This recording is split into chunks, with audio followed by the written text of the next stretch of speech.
Ky segment u mundsua pjesërisht nga Ecoland. Miq të Pasqyrës Shqiptare, tungjatjeta dhe mirë se erdhët në episodin ton të radhës i 884, që kurse ky emision filloi të transmetohej nga Omni 1 në shtator të vitit 2002. Përpara se t'ju njoh me materialin kryesor për sot, dëshiroj t'ju jap një lajm nga kinemaja amerikano veriore. Duke filluar prej 21 gushtit në të gjitha kinemat në Kanada, filloi të shfaqet filmi Ready or Not. Ky film është një komedi e zezë amerikane e llojit horror, ku merr pjesë me një rol të rëndësishëm edhe aktori shqiptaro-kanadez 8 vjeçari Etienne Këlliçi, foton e të cilit e kemi shfaqur në ekran. Filmi është xhiruar në Toronto, kryesisht në Casa Loma, Sunnybrook Park, si dhe në Parkwood Estates në Oshawa. Në këtë film Etienne luan në rolin e Danielit të vogël. Për të, ky është roli i parë në një film me metrazh të gjatë, i prodhuar nga një kompani serioze filmike. Në javët e ardhshme do t'ju sjellim një intervistë me Etiennin për t'ju njohur me këtë talent të veçantë, si dhe me projektet e tjera në të cilat ai është përfshirë. Sot në qendër do të kemi dy të ftuar. Ata janë zonja amerikane Nora Hughes, si dhe miku i saj shqiptaro-kanadez zoti Olton Hysenbegas. Tema e bisedës është shumë e veçantë sepse flitet për një libër që zonja Hughes po shkruan mbi gjyshet shqiptare. Kthehemi pas bllokut të parë 2 minutësh të reklamave. Every real estate agent will promise to sell your home, but we guarantee it. Hi, I'm Tony Alushi from the Tony and Lady Real Estate team, and we guarantee in writing to sell your home at a price and time frame you agree to, or we buy it. Because of the way we do business, we can do more to sell your home fast and for more money. According to Real Estate Board statistics, our clients' homes sell on average for 2.5% more money, and they sell 3 times faster than a typical real estate agent. Visit our website or call us now. Beqiri Professional, një kompani eksperte në çështje taksash. Për bizneset e individ, ne ofrojmë shërbim gjatë gjithë vitit, si dhe këshillim në rast auditimi. Përvojat dhe kualifikimet tona kanadeze janë garanci që të kurseni para. Është koha e profesionistëve. Ylli Beqiri. Kompania e sigurimit nuk po ju dëm shpërblen për trajtime dhe riaftësim fizik, a ka zgjidhje? Po, dhe nuk ju duhet avokat për të përfituar deri në $65,000 për trajtime dhe riaftësim fizik. Telefononi sado me Metin i LSB Legal Services për një zgjidhje të çështjes. Me mira klienti kanë besuar Orges Hysit për mbushjen e ëndrrës për t'u bërë pronar. Nëse po blini shtëpinë e parë, të dytë apo dhe të tretë, Orges Hysi është njeriu që ju duhet, sepse kredia është e ndërlikuar dhe kërkon këshillim profesional, por edhe një emër gjigant, siç është RBC. Orges Hysi vjen aty ku jetoni ju, me zgjidhje të përshtatura me rrethanat tuaja. Interesat janë shumë të ulta, miratimi i kredisë bëhet shumë shpejt dhe kushtet e shlyerjes janë të favorshme me përfitime si për shembull cashback. Orges Hysi, një besim i përligjur. Për shitblerje pronash apo edhe qeramarrje, Irma Drinziu punon pa u lodhur për interesat tuaja. Siguroni informacionin e duhur dhe të dhënat e fundit të tregut. Irma është një agjente me kohë të plotë dhe ndihma e saj ju a bën shitblerjen e pronës një përvojë shumë të kënaqshme. Jeni aksidentuar me makinë por ndërkohë i pa punë, nuk dini ku të drejtoheni, nuk ju duhet avokat për të kërkuar dëmshpërblim deri në $185 në javë për këtë lloj situate. Telefononi specialistin e këtyre çështjeve, sado me Metin i LSB Legal Services.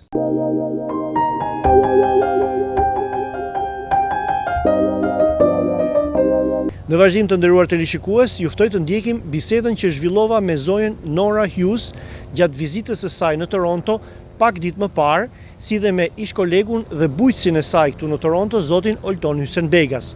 Siç u thash edhe në fillim, Nora është duke shkruar një libër për gjyshet e forta shqiptare dhe për këtë ka disa muaj që po mbledh histori nga niprit dhe mbesat e këtyre gjysheve që kanë jetuar në disa periudha historike të Shqipërisë së 100 viteve të fundit, pavarësinë, mbretërinë, luftën e dytë dhe diktaturën. Ka zgjedhur të shkruajë mbi gjyshet sepse nga përvojat e mbledhura gjatë viteve të qëndrimit në Shqipëri, Nora ka vënë re se gjyshet personifikojnë zemrën e familjes shqiptare. Te to lidhen shumë fije shpirtërore dhe kulturore dhe në këndvështrimin e saj, ato janë edhe simbol i mbijetesës shqiptare. Para disa kohësh ne ju kemi sjellur një bisedë të bërë në Skype me Norën, ku ju njohëm edhe me formimin e saj në shkencat humane dhe përvojat e saj me shumë organizata jo qeveritare në Shqipëri gjatë viteve 90. Pikërisht kanë qenë ato vite që i dhan Norës rastin dhe fatin të njihet me shqiptarët dhe ku me sa duket, përshtypjen më të thellë ja kanë lënë gjyshet tona. Nora ishte në Toronto për t'u takuar me disa bashkëdhetar që pranuan të ndajnë historitë e tyre familjare me të, por përsëri ajo lutet që nëse dikush ka një histori të veçantë me gjyshën e vet, ta kontaktoj. Toni, po e filloj me ty, sepse dëshiroj që në fillim t'i sqarojmë teleshikuesit çik më hollësishëm në lidhje me rolin që ke luajtur ti vetë personalisht në përgatitjen e këtij libri. Pse keni vendosur që, si thua, të bëheni përkrahas, mbështetës i këtij projekti? Faleminderit Ilir për pyetjen dhe faleminderit për intervistën. Është kënaqësi që të intervistojmë nga Pasqyra Shqiptare dhe mbi të gjitha të mbështes Norën, një nga mbështetësit dhe personat jo shqiptarë që e duan shumë Shqipërinë, bile ndoshta më shumë se sa shqiptarët. Për të ardhur tek libri që Nora po shkruan në lidhje me historitë e gjysheve, për mua ka disa arsye. E para është kujtimi si me gjysheve, me cilën unë kam qenë shumë i lidhur, me të jam rritur, dhe për mua kujtimi saj duhet vazhdoj të jetoj. Ajo për mua është shumë e rëndësishme. E dyta është tregimi i historive të gjysheve i ndarë në shumë faza që ka kaluar historia e Shqipërisë dhe tregimi i këtyre historive është shumë i rëndësishëm sepse tregon historinë e vërtetë të Shqipërisë nëpërmjet gojës vetë shqiptarëve. Janë histori shumë të thjeshta, janë histori që janë shumë personale, historitë me gjyshet janë shumë personale, po janë dhe shumë bukura, janë dhe shumë prekse, sa herë që i lexon gjithmonë t'i japin emocione të veçanta. Dhe arsyeja e tretë pse unë jam mbështetës i madh i këtij projekti është sepse Nora si dashamirëse e Shqipërisë dhe shqiptarëve për mbi 20 diçka vjet është plotësisht e dedikuar nga ana personale për ta bërë këtë me plotësisht fondet e saj. Dhe unë jam plotësisht dedikuar gjatë kësaj periudhe për ta ndihmuar për të arritur ato objektiv që ajo do të arrijë. Pra i thënë shumë plane, planin personal, unë e shoh në anën personale timen, e shoh në anën e tregimit të historisë së Shqipërisë duke marrë spunto nga gjyshet tona për treguar historinë e vërtetë të Shqipërisë nëpërmjet gojës tonë, dhe e treta është mbështetja e Norës në suksesin e këtij projekti. Shumë faleminderit, Nora. I can guarantee you, you have a big supporter in Tony, so he said wonderful things about you, about your noble idea. So first time we spoke about this project, it was over Skype. Correct. Months have passed since then, but I would like you to give us an update. Okay. Since we've spoken over Skype, I've been working on some of the background for the grandmother book because it's important to set the grandmothers in the social and situation, the historical situation that they actually were in. So I've gone through about 40 different books and researched various aspects of the Ottoman Empire, communism, the concentration camps, the prisons, how the economic system, the education system, all of those pieces of life in Albania and the background of Albania, so that when I put the stories together, I can sit them in the social construct that these grandmothers actually lived in and where the families came from. So I think that's important, to be able to tell the stories in a way that people can understand even the history of Albania and how these grandmothers came to be these wonderful women. This historical context, does that make these grandmas shine more? Absolutely, because they lived in very difficult times.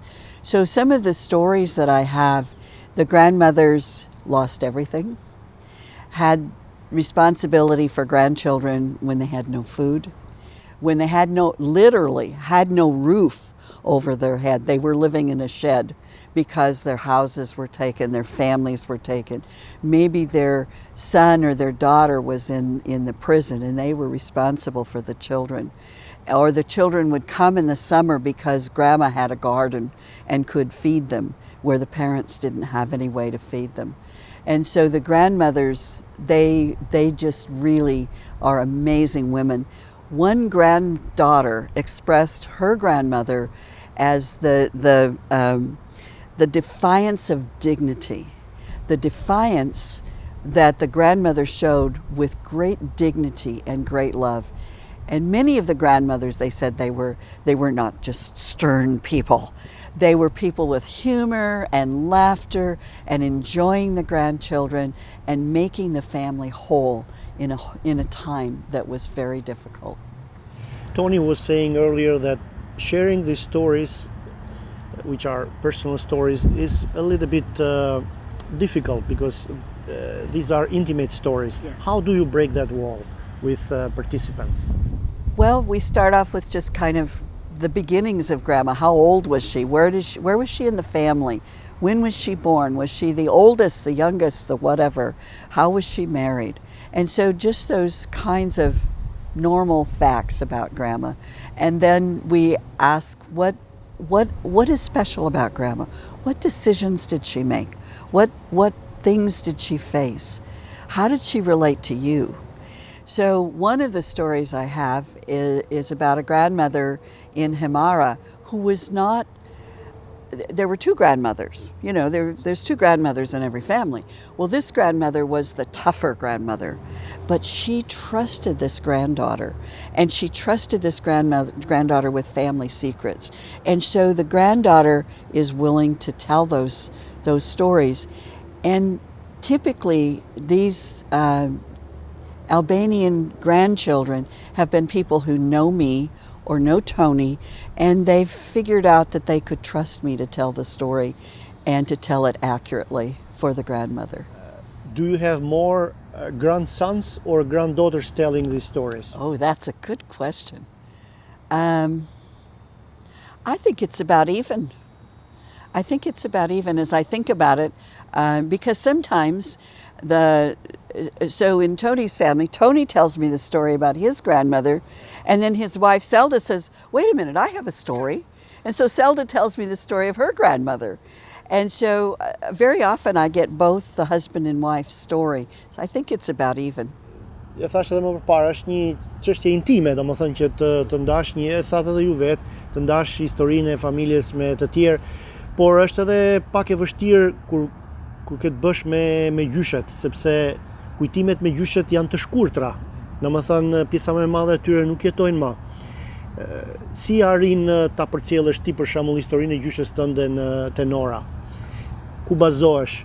E para është eksperienca ime dhe fakti që unë rrita me gjyshen, dhe janë gjithë kujtimet që unë mbaj mend nga rritja me të, dhe kujdesi që ajo pati ndaj meje, dhe sigurisht vlerat që ajo trashëgoi tek unë ose më dha mua nga familja, dhe gjëra që nganjëherë quheshin ndoshta edhe sekrete, gjëra që nuk thuheshin në publik, por ajo tek unë kishte besim, dhe unë isha, ndoshta pse isha nipi më i madh edhe i pari, kisha një lloj vendi të veçantë tek ajo. Për këtë arsye, për mua, unë kam jetuar gjatë me të, rreth ndoshta 24 vjet me të, që kështu ka qenë një periudhë relativisht e gjatë. Ajo ndroi jetë kur ishte rreth 86-87 vjeç, që kështu ishte një relativisht, kam qenë fatlum që kam jetuar gjatë me të dhe kam njohur gjatë, dhe sigurisht një pjesë e saj jeton tek unë, në kuptimin qoftë me edukatën, qoftë me vlerat që ajo ka trashëguar tek unë. Në këtë prizëm, unë kam pasur shumë kujtime, sepse kam pasur atë lidhje në një farë mënyrë speciale me gjyshen. Edhe me gjyshen, sigurisht. Po, me gjyshet zakonisht janë më dashura, burrat ose gjyshrit janë pak më të ftohtë. Që kështu në këtë prizëm kam pasur goxha kujtime. Dhe desha të shtoja diçka që nuk e përmenda më përpara. Me Norën unë kam punuar bashkë te projekti arsimit në Shqipëri për rreth 5-6 vjet.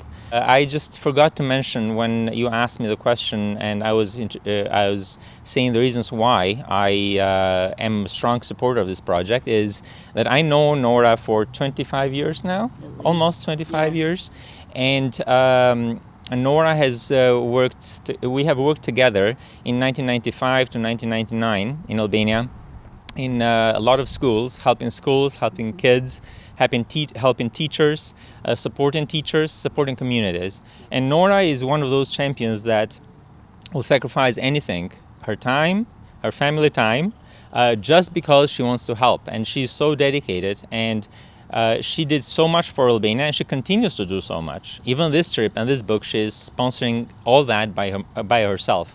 So for me, those are other reasons why I definitely am fully supportive of this project, because I think that supporting this project, first, I support a good and dear friend, family friend, but on the other hand, I support Albania, and I keep my grandmother and my family story alive. And I hope any Albanian that listens to this that doesn't know Nora can ask folks that worked at ADP, or the Project for the Education in Albania.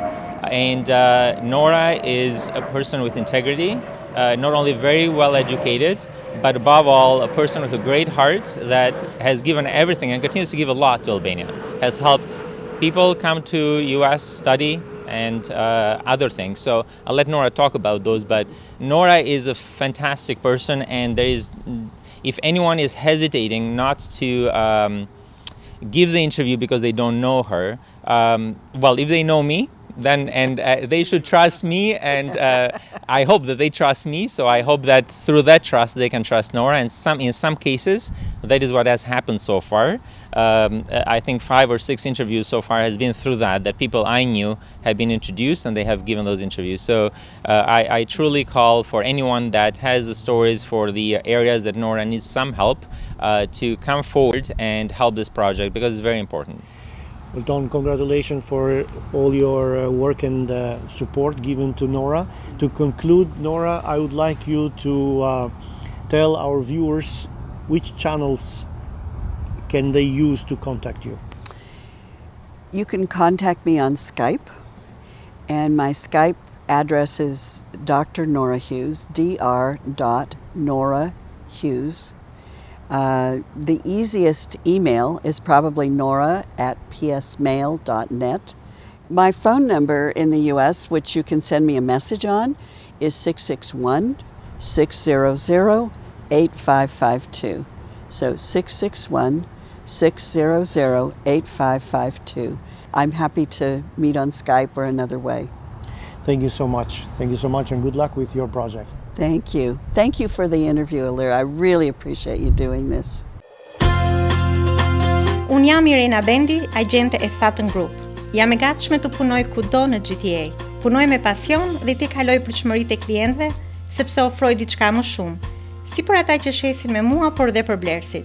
Por një nga gjërat që më dallon është renovimi falas deri në $5,000 sipas dëshirës e nevojave tuaja.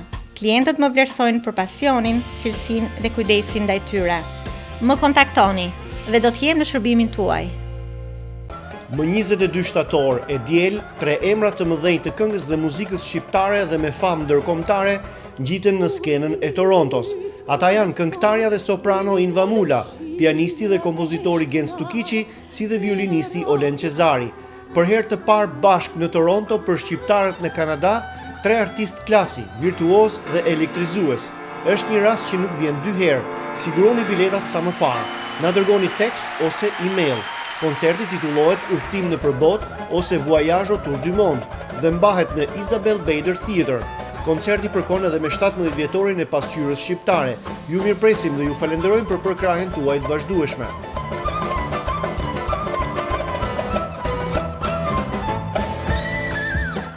Kompania AM Transport kërkon shofer me përvojë me patent AZ dhe DZ me lëvizje brenda Greater Toronto Area si dhe distanca të shkurtra në Amerikë. Jeni të lutur të kontaktoni AM Transport te 905 624 57 28. Për festa familjare ose shoqërore është Sea Social në 6 Thorncliffe Park Drive në Toronto. Rezervoni tani këtë lokal plot elegancë ku punohet deri në detaj për shërbimin, ushqimin dhe atmosferën e duhur. Sea Social.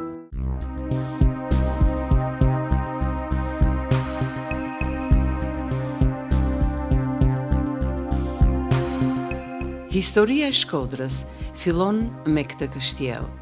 E njihet ndryshe edhe si kështjella e Rozafës, sipas gojdhënës që mban të njëjtin emër.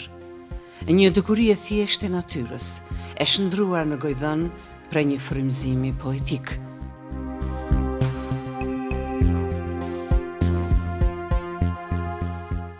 Në fantazinë e poetit të panjohur, ky ujë që pikon prej mureve të mbashur me lagështirë, është qumshi i Rozafës së flijuar për hir të kështjellës të sapo ndërtuar.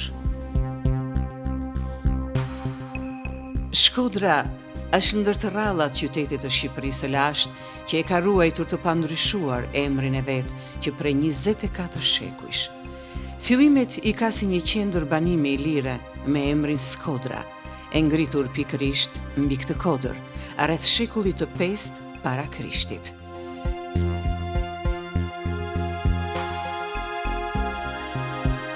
Gjurmë të mureve ciklopik gjenden në hyrje të kështjellës, midis dy oborreve. Historiani romak Tit Livi e ka quajtur Shkodrën një vend të fortë të labeatëve, shumë i vështirë për të pushtuar.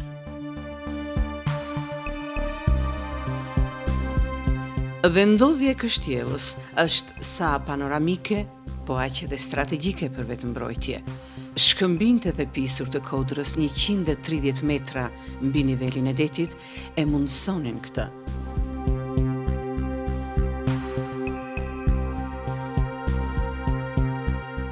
Kodra është rrethuar nga ujërat e Kirit, Drinit dhe Bunës. Shumë pranë ndodhet edhe liçeni i Shkodrës. Afërsia me ujërat dhe dalja e shpejt në detin Adriatik e ka ndihmuar Shkodrën të kthehet shumë herët në një qendër të rëndësishme tregtare, zejtare, administrative dhe ushtarake. Të parët ishin mbretërit i lirë që e kthyen Shkodrën në kryeqytet të zotërimeve të veta.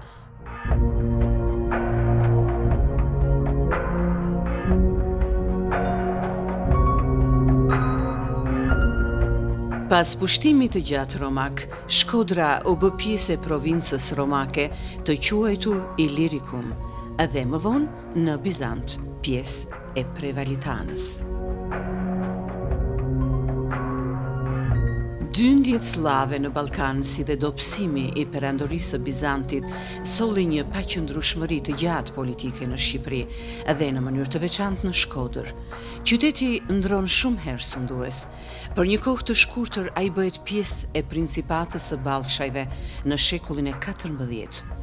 Por në fillim të shekullit pasues i dorëzohet Venedikut dhe mbetet i tyre deri në rrethimin e Egër Osman të vitit 1479.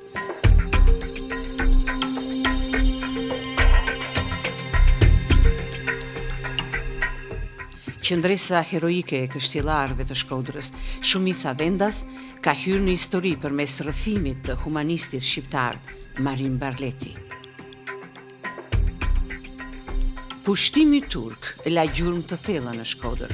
Ndër ato më të dukshme është edhe shndrimi i kishës së Shën Shtjefnit në xhami. Vetë muret e kështjellës u rindërtuan sipas stilit osman, kurse kështjella filloi të quhej persisht Kala.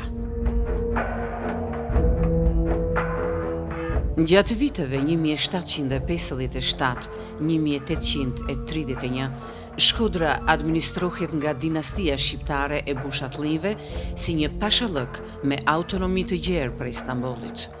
Karakteri luftarak dhe i pavarur si dhe etja për shtrirje toksore i shtyu Bushatlinjt në përplasje me sultanët, të cilët si ndëshkim disa herë i dënuan me vdekje në mungesë.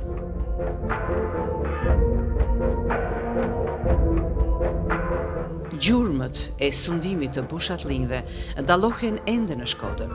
Xhamia e Plumbit është një nga shumë veprat publike të ndërtuara në kohën e tyre, po kështu edhe kjo ura e mesit. Historiani Nexhmi Bushati, e një heras edhe pinjoll i familjes së Bushatlinjve, vlerëson edhe një ndihmës të veçantë të dinastisë për kulturën shqiptare. Ditë i fundit është vënë pa biblioteka e Bushativet. Me këtë bibliotekë ata arritën të grumullojnë në afër 3000 volumesh.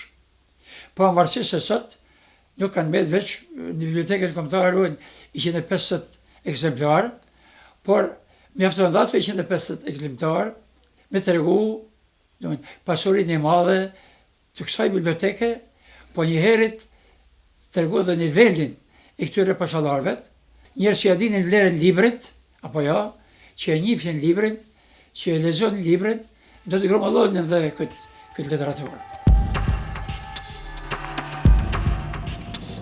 Përveç sfidës së hapur që I bën portës së lartë disa herë edhe me armë, bushatlinjve duhet u njihet edhe një ndihmes tjetër në formimin e shqiptarëve si kombë, kthimin e Shkodrës në një kryeqendër ekonomike të Ballkanit. Roli I njërit prej bushatlinjve, pikërisht I Karamahmut Pashës, është parsor. Ai arriti të forconte shumë ekonominë, pse mbështeti shumë zhvillimin e ekonomisë dhe tregtisë. Shkodra u bë qyteti me 3000 dyqane, Shkodra në kohë ti u bë metropol, u bë tregu që lidhte Evropën, lidhte Italinë, Austrinë, Venedikun me Ballkanin, me viset jo bregdetare, po viset e mbrojtshme të Ballkanit. Fuqizimi I tregtisë dhe zejtarisë solli edhe futjen e ideve të reja perëndimore, si dhe të veprimtarive të reja shoqërore, të panjohura më parë në perandorinë osmane. Nuk është pra as pak e rastit që Shkodra bëhet djepi I kulturës moderne në Shqipëri.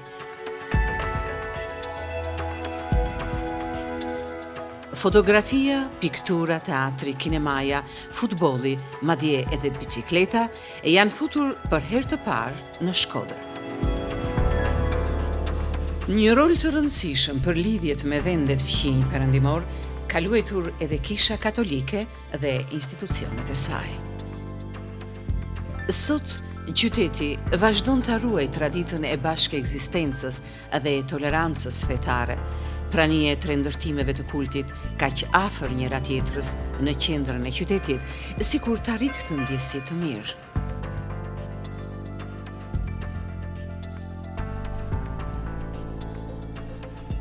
Qyteti I sotëm ka humbur shumë nga pamja e tij e vjetër. Ndërtimet gjatë qeverisjes komuniste të shekullit të kaluar, si dhe asaj post-komuniste, bien me njëherë në sy, edhe sikur ja kanë bjerur pak jeshin Shkodrës, zojës së madhe, siç e thrasin me dashuri dhe respekt banorët e saj. Megjithatë, restaurimet e viteve të fundit në disa rrugë të vjetra janë bërë me shije dhe tërheqës për vizitorët. Në këtë shtëpi të vjetër ngrihet sot Muzeu Historik I qytetit. Është një banesë tipit me çardak. Oda e pritjes dallohet për oxhakun monumental për jallëqie. Këtu ruhen edhe veshje të traditës të shekullit të 19. Në dalje të qytetit, jeta ka një tjetër rrjedhë. Pushues ditor freskohen aty ku buna shkëputet nga liqeni mam. Peshkatar amator që kalojnë kohën ose të tjerë që e kanë mënyrë jetese I japin shumë gjallëri pas ditës së korrikut. Lart në kështjell valvitet flamuri kombëtar. Hierën, por e hirshme, kjo kështjell është dëshmitarja e vetme e vitit të pavarësisë. Vet ajo hesht, por gojdhëna e Rozafës vazhdon të përshpërisë shqiptarëve porosinë e vjetër të parëve.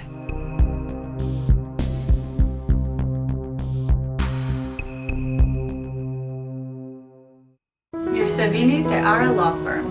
Ara Law Firm është një zyrë juridike në Oakville që u shërben klientëve shqiptar me përkushtim, me profesionalizëm dhe me seriozitet. Zyra është e specializuar në real estate, kontrata, çështje civile, testamente, ligjin e ndërtimit, prokura dhe noterizime. Shërbimi ndaj klientit, transparenca për pagesat dhe kontakti me klientin gjatë gjithë procesit janë vetëm disa nga cilësitë që e dallojnë këtë zyrë. Këshillimi I parë ofrohet falas. Brunga Law tani në një zyrë të re. 15 profesionistë mes tyre 3 avokat ofrojnë shërbime në fusha të ndryshme. Për çështje ligjore zgjidhni Brunga Law, një partner I besueshëm që mbron interesat tuaja, 10 vjet në shërbim të komunitetit. Doktoresha Entela Gjillari e licencuar në Kanada në vitin 2015, tani me klinikën e saj All Dent Smile, staf I kualifikuar, teknologji bashkohore, shërbime për gjitha moshat. Ju mirëpres në klinikën time për një eksperiencë profesionale për dhe argëtuese.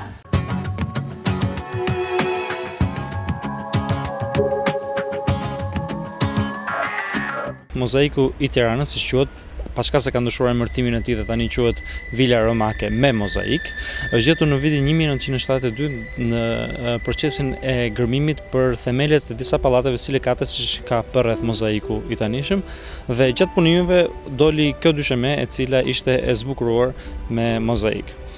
U ndërpren punimet dhe që atëherë ky mozaik ka marrë emërtimin e vet, si quhet mozaiku i Tiranës. I përket shekullit të tretë, pjesa e banesës, sepse ka një vilë romake të atashuar me të vila rustika, siç quhet, dhe në krahun e jugor të saj ka një bazilikë e cila është dekoruar me mozaik. Supozohet debati është i hapur për sa i përket hershmërisë apo kush ka ardhur më parë, bazilika apo Vila Romake, por e rëndësishme është që në Tiranë ka pasur një vendbanim të këtij karakteri, i cili dëshmon që Tirana ka qenë një vend shumë i rëndësishëm në atë kohë dhe nuk ka zanafillën e saj në shekullin e 13-14, siç është ideja dhe perceptimi normal që kanë tiranësit për historinë e tyre. Për çfarë vlerash dallon ky mozaik? Vlerat janë tërësisht arkeologjike, nuk bëhen fjalë për vlera artistika të theksuara, sepse modele më të mirë mozaiku ne kemi gjetur në Arapaj, në Durrës, ka modele në Bylis janë shumë të bukur, ka në Lezhë kemi gjetur këto kohët e fundit, dhe në Durrës që është një i para 6 muajve, të cili supozojmë që ta kthejmë një atraksion turistik, po aq të rëndësishëm sa i Tiranës, por i Tiranës ka këtë si mision të vetën, le të themi, në trashëgiminë kulturore të Tiranës, që është vendi më i vjetër arkeologjik dhe për garancia në planin e trashëgimisë, ky është i pari. Domthonë, etapat e trashëgimisë që do i marrim për analizën historike të Tiranës do fillonin këtu dhe më pas do kalonin në monumente të tjera që ka Tirana, të cilat janë të shumta. Ne filluam në bazë të një projekti që ishte një vazhdim i projektit të vitit 2008, ishte i vitit 2009, ishte një shtesë projekti. Më saktë, ai, domethënë, është një bashkëpunim i imi me shefin e sektorit të artit në Institutin e Monumenteve të Kulturës, zotin Agron Islami. Ai ishte iniciator i këtij projekti, bashkë me mua dhe drejtorin e Drejtorisë Rajonale Kulturës Kombëtare të Tiranës, zotin Kadia. Projekti u zhvillua në periudhën dhjetor 2009. Gjendja fillestare e mozaikut ishte shumë e rëndë, ishin patologjitë e degradimit që gjetëm këtu ishin shumë të agravoara, në problem shumë serioz, shqetësues këtu është ndotja atmosferike. Mozaiku ishte mbuluar nga një stres pluri aderent me sipërfaqen. Na u desh të punonim disa javë duke përdorur metoda bashkëkohore që sot përdoren në fushën e konservimit arkeologjik dhe solucione përbërje kimike për të shpërbërë ato depozitime që ne në gjuhën teknike quajmë krosta grinë të zezë, dhe për të arritur në sipërfaqen aktuale që shihni të tesrave. Keni probleme ju këtu nga banorët e bllokut lidhur me vendndodhjen e këtij mozaiku? Për dëmtimin e mozaikut, faza e parë ka ndodhur në 72-shin, por po të flasim për dëmtimet ose trusnin që i ushtron urbanizimi modern pjesës së vjetër të trashëgimisë, do doja të bëja një pasqyrim të faktit që e gjithë kjo si zonë supozohet të ishte pellgu i Partizanit. Pra është një zonë arkeologjike e pasur, të cilën ne në 2010-ën, kjo drejtori ka marrë nisëm me mbështetjen e Ministrisë Kulturës, ta shpallet gjithë zonën arkeologjike dhe ta mbrojë me ligj. Për sa i përket banorëve, problemi nëse kemi që ata e dëmtojnë, ne problemi kanë që ata nuk e njohin. Dhe po marrim nismë që ata ta njohin. Në këtë moment jemi duke bërë një ekspozitë me disa fotografi të marra nga lart dhe nga deltaplanit të fotografit të famshëm Alket Islami, thjesht për të thithur sa më shumë interes. Pra kemi probleme në restaurim sepse ka kosto shumë të lartë, por për sa i përket ekspozimit është një problem tjetër sepse rreth 10% të qytetarëve të Tiranës dinë se ku ndodhet mozaiku. Dhe kjo nuk është për fajt masë të ministrisë, por edhe mbase taktika të reja duan implementuar dhe ne po mundohemi të bëjmë këtë gjë, domthonë pas edhe sipas standardeve europiane. Tirana ka ndryshuar gjatë 20 viteve të fundit, jo të gjithë njerëzit që jetojnë tani në Tiranë janë vendali të Tiranës, kështu që mund edhe të kuptohet fakti që shumë njerëz nuk kanë pasur mundësi të eksplorojnë të gjitha hapësirat që jep Tirana për sa i përket kulturës. Por për sa i përket pyetjes tjetër që bët ju, ne kemi filluar një projekt që e ripërsëritim vit pas viti, që quhet Rinia dhe Trashëgimia Kulturore. Në 2009 ne kemi pasur një sukses të madh sepse nga 250 vizitorë që kishim në vit, sipas statistikave, mbase që nuk janë mbajtur mirë, por si vjet, në 2009 kemi qenë pak më rigoros për sa i përket statistikave, ne kemi rritur numrin vetëm me këta student me 1500. Në tërësi, ky mozaik me disa nisma për sa i përket edhe rinis, edhe agjensive turistike, sepse kemi interes edhe nga agjensi turistike për sjell turistë që vinë nga jashtë, ne kemi arritur një shifër që është 4000, që për ne është impresionuese. Dhe shpresojmë ta vazhdojmë jo vetëm me mozaikun e Tiranës, sepse mozaiku i Tiranës tani po propagandohet sepse është në qendër Tiranës, por ka kalat të ndryshme ilire, ka kalat të mesjetës, ka vendbanime të tjera të cilat janë shumë interesante edhe ne shpresojmë që ato të ndjekin në një farë mënyrë eksperiencën edhe rrugtimin që ka filluar edhe mozaiku dhe në këtë mënyrë të konkurrojmë edhe me vendet e tjera të rajonit për sa i përket trashëgimisë që ne kemi shumë të pasur. Ne mirëpresim që të gjithë, qoftë shqiptar, qoftë huaj, ne jemi këtu për të nxjerrë në pa këto vlera, por i uroj shqiptarëve në Kanada, në Amerikë, kudo që ka një diasporë të pasur me shqiptarë që mbase mos ta shohin Shqipërinë me atë syrin e gotës gjysmë plot, e gjysmë bosh, por gjysmë plot, sepse realisht Shqipëria ka një pasuri e cila është nën tokë. Dhe ajo që është mbi tokë është vetëm maja e icebergut. Ajo që është nën tokë realisht do bëj që në të ndihemi realisht krenar për pasurinë që kemi.